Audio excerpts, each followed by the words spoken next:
Hi guys, today we're going to be talking about biomineralization. And in this part 2 video of biomineralization, we'll specifically be talking about the biologically induced processes of iron hydroxide, magnetite, manganese oxide, clay, and amorphous silica formation. So let's get started. As a recap of the part 1 biomineralization video, we talked about how there are two major types of biomineralization. These two types include biologically induced mineralization and biologically controlled mineralization. In this video, we're going to be talking solely about biologically induced mineralization rather than biologically controlled mineralization. The controlled type of biomineralization is something we'll talk about in the upcoming videos. However, in terms of today's topic, just a reminder that the induced biomineralization process or processes involve two main ways that microbes passively contribute to mineral formation, which include reactive surfaces and metabolism. This just means that bacterial cells or microbial cells in general provide reactive surfaces on which minerals can nucleate or begin to grow, and they also produce some ions or compounds that might be useful in mineralization processes of some mineral types by metabolizing. And so by providing both reactive surfaces as well as metabolic byproducts that can help in mineral formation, microbes contribute to biologically induced mineralization processes. The minerals that form from such processes include iron hydroxides, magnetite, manganese oxides, clays, and amorphous silica, which we'll be talking about today, and they also form things like carbonates, phosphates, sulfates, and sulfides, which we'll be talking about in the upcoming video. But in today's video, we'll just be talking about these first 5 mineral types. First, let's talk about iron hydroxides. Iron hydroxides are the most geologically widespread biogenic minerals, and they form in environments where iron 2, so ferrous iron, reduced iron bearing water, meets oxygen, and they form in association with microbial biomass. And fossils resembling modern iron depositing bacteria have even been recognized in fossils and banded iron formation as old as the Precambrian. That is over 500 million years ago. And BIFs or BIFs just stands for banded iron formations. I talk more about banded iron formations in my Great Oxidation Event video, as well as my Snowball Earth videos. If you want to go check those out, I'll link them up here. But how does cell-associated iron mineralization actually occur?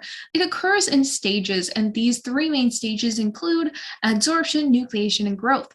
First, iron is adsorbed onto the cell surface, or EPS, excreted by the cell. EPS is something we talked about in the cell walls and bioabsorption video. I'll link it up here if you want to check it out. It just stands for extracellular polymeric substances.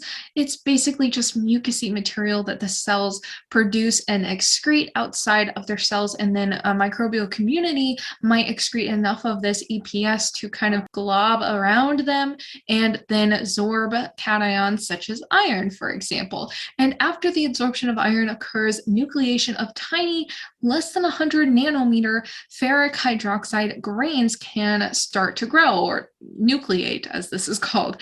And ferric hydroxide, remember, is just another way of saying iron hydroxides.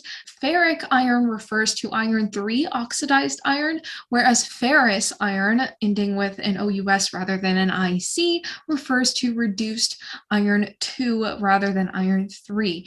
And this is why we see that iron 2, or ferrous iron bearing waters, forms iron hydroxides, iron 3 hydroxides, when it meets oxygen, because oxygen oxidizes the iron 2 to iron 3, causing that iron to precipitate out as ferric hydroxides. So these ferric hydroxide grains begin to nucleate after the absorption of iron onto the EPS or cell surfaces, and then the third stage is growth of these grains to eventually fully encrust the cell. But what role or roles are the microbes actually playing? There are 2 main ways in which microbes can contribute to the mineralization of iron hydroxides. These 2 main ways can be active or passive. In the case of the passive pathway of microbial-induced iron mineralization, it's exactly what we just mentioned on the previous slide. Iron 2 can inorganically precipitate as ferric hydroxide when it reacts with oxygen because it becomes oxidized. This process is abiotic, but it requires nucleation sites, sites in which the initial mineral grains that will eventually grow into that mineral can begin to form.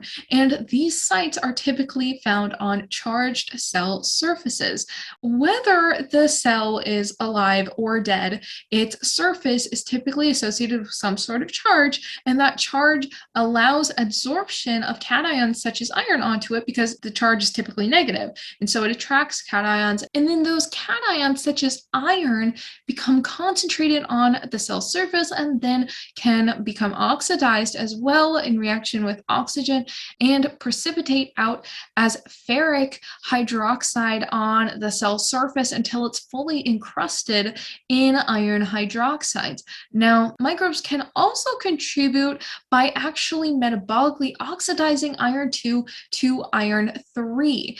This is a more active contribution of the microbes to iron mineralization because they're actually using their metabolic activity to contribute rather than just supplying surfaces on which the mineralization can take place. In this case, they release oxidized iron 3 ions that then go on to either encrust the cell in iron hydroxides or precipitate out in the solution surrounding the organism. Now, there are also bacteria, specifically chemoheterotrophic iron depositing bacteria, that have surface ligands that promote iron 2 oxidation, but they don't gain energy from the process. This just means that they're not actually using iron 2 oxidation to iron 3 as their metabolic pathway. Instead, their surface ligands promote iron 2 oxidation, therefore producing iron 3 and promoting ferric hydroxide mineralization, but they're not gaining energy from the process. So this is a little bit more of a passive microbial contribution to the iron mineralization process.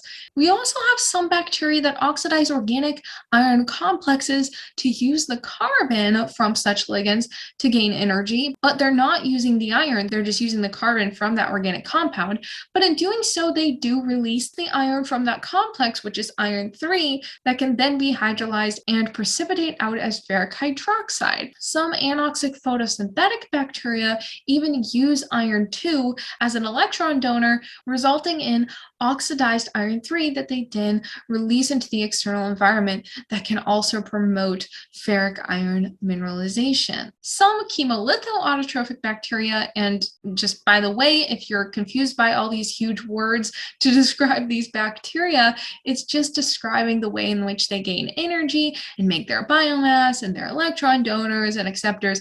And I talk a lot more about these different terms used to describe bacteria and microbes in my metabolic diversity video. If you want to check it out, I'll link it up here for you. But in terms of these chemolithoautotrophs, they actually use iron 2 oxidation as a means of gaining energy. Like we talked about before, it's part of their metabolic pathway. But because these bacteria do so in extremely low pH conditions, the iron 3 does not precipitate out immediately. Instead, it isn't until pH rises to conditions in which iron 3 can be stable as a solid that it does precipitate out as ferric hydroxide. So the pH does matter greatly. So the iron 3 will actually remain dissolved after these bacteria produce it because the pH will remain extremely low until something drastic changes it. And since the iron 3 remains dissolved in those conditions, it remains available, bioavailable, for other organisms to come along and reduce it. Because whenever there's an organism that can oxidize something to gain energy, there's probably also one that can reduce a compound to gain energy. And there are iron 3 reducing bacteria. So that is a possibility in such conditions, but likely if the pH rises high enough for it to precipitate out, it will do so and it will mineralize as iron hydroxide.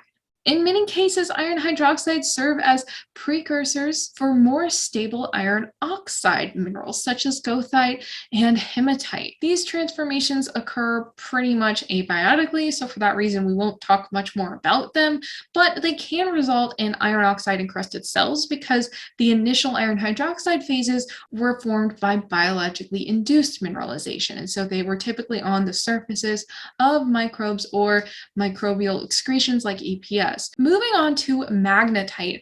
Magnetite is an iron oxide. It's an iron 3 oxygen 4 compound that can form abiotically, of course, but also can form either by biological induced mineralization or biologically controlled mineralization. In this video, we'll be talking about the biologically induced mineralization of magnetite. In a later video, we'll talk about the controlled process. So the reason that people research the biologically induced formation of magnetite is because we wonder if bacteria contribute to the remnant magnetism of modern soils and sediments, and if this bacterial magnetic signal can be found in the ancient rock record. This could be huge for detecting life on ancient Earth as well as other worlds, and so it's important that we understand how much these bacteria do contribute to magnetism in sediments. Iron-reducing bacteria, we just talked about the possibility of iron 3 reducing bacteria. These do exist and do reduce iron 3 where it is bioavailable, and these bacteria contribute to magnetite formation by reducing iron from ferric hydroxides. So magnetite is a mineral that is, I guess, technically an iron oxide by its compositional definition, but its iron is not fully oxidized. It's not all iron 3, it also contains iron 2, and so that is reduced ferrous iron. And so the bacteria that can reduce some of that iron to form iron 2 is helpful in forming magnetite from initial ferric hydroxide phases. The grains that form from this process are poorly crystalline and typically very small, so small that they don't behave magnetically. That's right, magnetite grains less than 30 nanometers in size actually don't behave magnetically. However, I do want to emphasize that biologically controlled magnetite crystals are large enough to behave magnetically, and so they're a little bit different than the induced mineralization of magnetite by microbes. So we'll talk about the biologically controlled magnetite in a future video, like I mentioned, and don't worry about that now, but they do behave magnetically and they're formed by different bacteria altogether.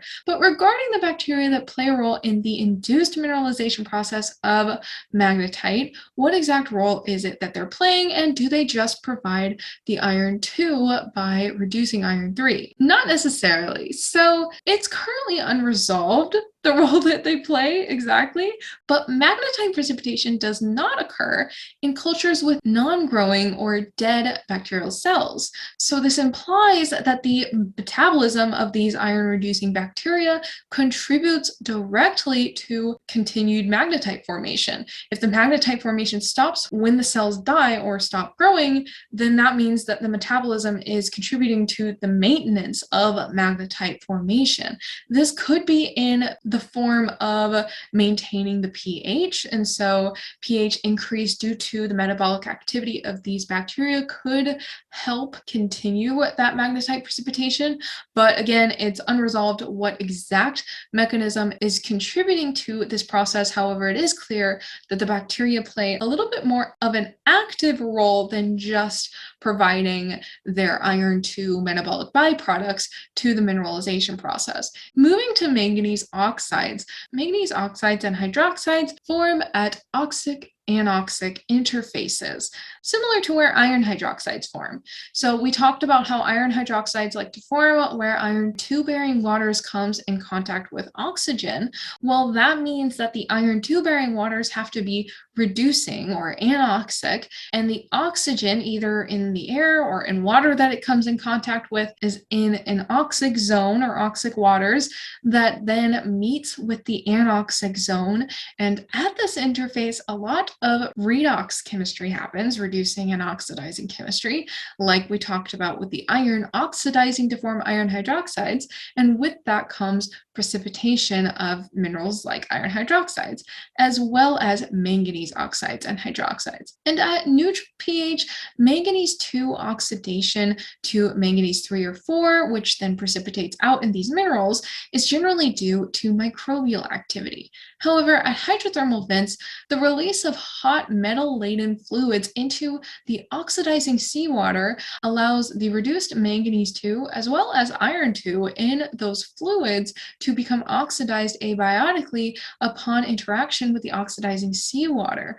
And so the manganese is oxidized from this process to form manganese 3 and 4 oxides, minerals such as todorokite and bernacite. However, in vent plumes, these minerals can be found encrusting bacteria, as well as iron minerals too, and iron manganese minerals, which we'll talk about in a couple slides. But whether these microbes play a direct role in oxidizing the iron and manganese in these minerals is unresolved. And like I mentioned in the previous slide, manganese often co-precipitates with iron, resulting in what's called ferromanganese deposits. Nodules of iron manganese oxides form on the seafloor, in soils, and in lake sediments. This nodule formation involves a series of microbially catalyzed reactions. First, microbial activity concentrates the dissolved manganese and iron. Like we talked about, this is due to their reactive cell surfaces that concentrate cations such as manganese and iron because of their negative surface charge.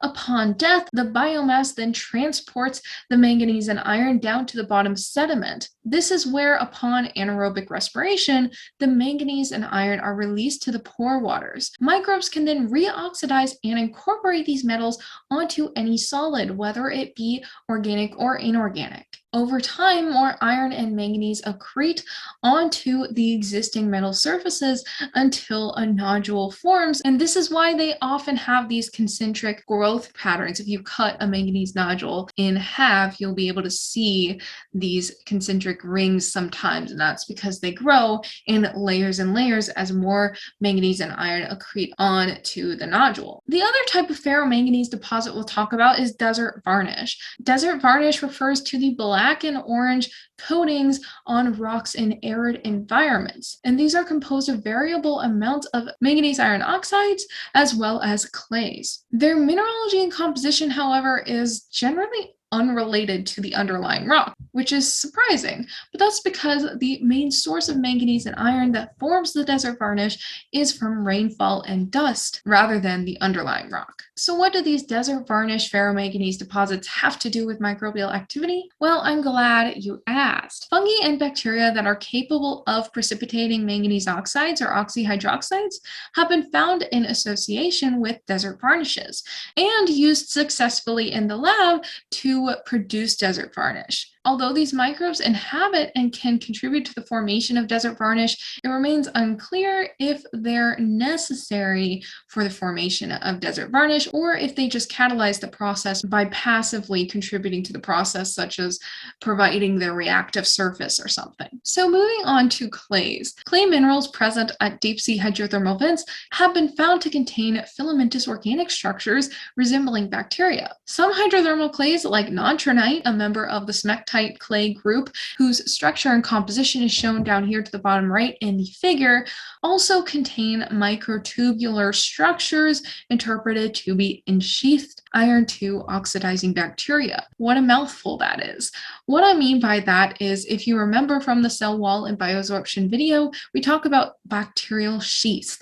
Well, sheaths are just these like covers that bacteria excrete sometimes to protect themselves or to act as a barrier for diffusion of certain ions, or whatever reason it might be. They have these sheaths or covers around their cell wall that sometimes can be preserved, or their tube-like structures can be preserved in minerals such as this nontronite mineral. In the case of this mineral, the structures that were observed were thought to be the sheaths of iron-2 oxidizing bacteria. What they think is that the cells served two main functions to help induce the mineralization of this clay. They think they served as templates for the clay precipitation because of their charged surfaces, like we've already talked about, as nucleation sites, but they also likely created geochemical conditions favoring nontronite formation over iron hydroxide or amorphous silica formation. So they not only served as templates for mineralization, but they also somewhat actively controlled what mineral formed by way of selectively sorbing certain ions and or causing pH to remain at a certain level that favored nontronite formation over other minerals. However, hydrothermal environments aren't the only environments that support the biomineralization of clays. Most biogenic clay research is actually focused on biofilms in lakes and rivers. Possibly biogenic, clay-like precipitates have been reported from rivers around the world that all share a number of similarities. These similarities shared amongst these clay-like precipitates are that they're mostly amorphous. All their grain sizes are less than 1 micrometer, and the majority of them are less than 100 nanometers, and they all encrust cells and have similar orientations tangential to those cell surfaces, and they're composed of mostly iron, silica, and aluminum in various concentrations, and their amorphous grains are generally ferruginous, while their more crystalline grains are generally highly silicious. Based on these examples and their consistency and similarities, the general order of stages in clay biomineralization can be deduced. What we know is that the initial step is likely the absorption of iron cations to the negative cell surface, and following this, hydroxyl groups associated with the cell-bound iron react via hydrogen bonding with hydroxyl groups of dissolved silica, aluminum, or aluminum silicates in the external environment. As this reaction continues, the nucleation and precipitation of amorphous clay begins and eventually grows to encrust the entire cell. Over time, these hydrous clay phases dehydrate and convert to more stable clay minerals. Because microbial biofilms in lakes and rivers have enormous surface areas, they substantially increase the reactivity of the sediment-water interface. This is just the interface where the water meets the sediment on the riverbed or lake bed. And by increasing reactivity, we just mean that the microbial surfaces that form these films, these biofilms, have this intrinsic surface charge that they then spread along their entire biofilm and therefore along the sediment water interface, increasing the reactivity of the sediment water interface. Then, by absorbing solids from the water column, these biofilms facilitate the transfer of metals into the bottom sediment. Biomineralization can then take place once these metals are immobilized in the biofilm, and the mineralized portions of the biofilm can even then be shed because the biofilm or biological community is like, look, man, you're completely mineralized. We can't grow at all in that area anymore. We can't do anything with you, so we're going to cut you off. You shed this part of the biofilm off, and then it can be transported or ultimately broken down into its constituents and recycled. Now, remember this process as we move into talking about amorphous silica, because we'll talk a lot more about biofilms and this shedding process in this section as well. So this last mineral that we'll talk about today, amorphous silica, can form an abundance of different mineral types and an abundance of different environmental settings, but in this slide specifically, we're talking about geyserite, a laminated amorphous silica mineral that forms in proximity to hot springs and geyser vents. This mineral has been found to encrust microbial cell walls and sheaths, and even forms intracellularly after the cells have lysed or died. The stages to this geyserite biomineralization include, first, the initial attachment of silica oligomers to the cell surface, then two, the silica particles grow to tens to hundreds of nanometers, which on a bacterial cell is pretty huge, then coalesce. And we can see that down here in this process here. We have the silica molecules or oligomers absorbing onto the bacterial cell surface and forming these little particles that start to grow, and then they coalesce into this big mass on the bacterial cell surface, and then the entire colonies can eventually become cemented together into a siliceous matrix several microns thick. And once the cell has lysed, the siliceous material can even precipitate intracellularly inside the lysed cell and pretty much overtake the entire cell until it's this big matrix of siliceous material. But beyond providing reactive surfaces for silica precipitation, do the microbes actually directly affect silica mineralization? Not really. But something cool I want to leave you with is sheaths and biofilms and how microbes use them as possible defense mechanisms. So the silica we talked about precipitating on the cell surface in the previous slide applies to not only the cell wall, but also in some cases the sheath of the cell or biofilms that microbial communities have produced. And in the case of sheaths and biofilms, they act as a barrier between the silica mineralization and the cell, because as the cell is growing and metabolizing, it does not allow silica to mineralize within the cell or intracellularly. However, once it dies, it does allow that to happen. So clearly, their growth and sheath and biofilm production acts to prevent the mineralization of the cell and therefore its death, which obviously is a good thing for the cell itself. And so these organisms could have evolved the ability to produce sheaths and biofilms for a defense mechanism against intercellular mineralization, whether it be silica mineralization or other minerals that do mineralize on biofilms or sheaths, like clays, like we talked about earlier, on the biofilms in the riverbeds. So this is just a cool question to end on. It's not clear whether these capabilities actually evolved for this defense purpose, but it is cool to think about and to speculate about, and I thought it would be cool to mention. So that is all for today's video. The upcoming parts of the biomineralization videos we have are the part 3 video in which we talk about the biologically induced mineralization of carbonates, phosphates, sulfates, and sulfides, and then the part 4 in which we'll talk about the biologically controlled biomineralization of magnetite, greigite, and amorphous silica. Again, some of these sound like repeats, but it's because we're talking about the controlled processes rather than the induced processes. So with that, lastly, the major reference I'm using to make this video is the Introduction to Geomicrobiology by Kurt Konhauser, and this book is linked in my description down below. Here it is close up because clearly the lighting is not the best. And then also my minor references and image sources are also linked down there in my description if you want to check those out. And lastly, if you are still watching this video, I'd love it if you would comment down below for me what your favorite topic within geobiology or geomicrobiology is, and maybe in the future I can do a video over it. So thanks for watching, guys, and I hope to see you guys in the upcoming videos. Bye. I just sat here for 30 seconds doing weird faces with the camera who wasn't recording, so I have to sit here and do weird faces till I get a thumbnail.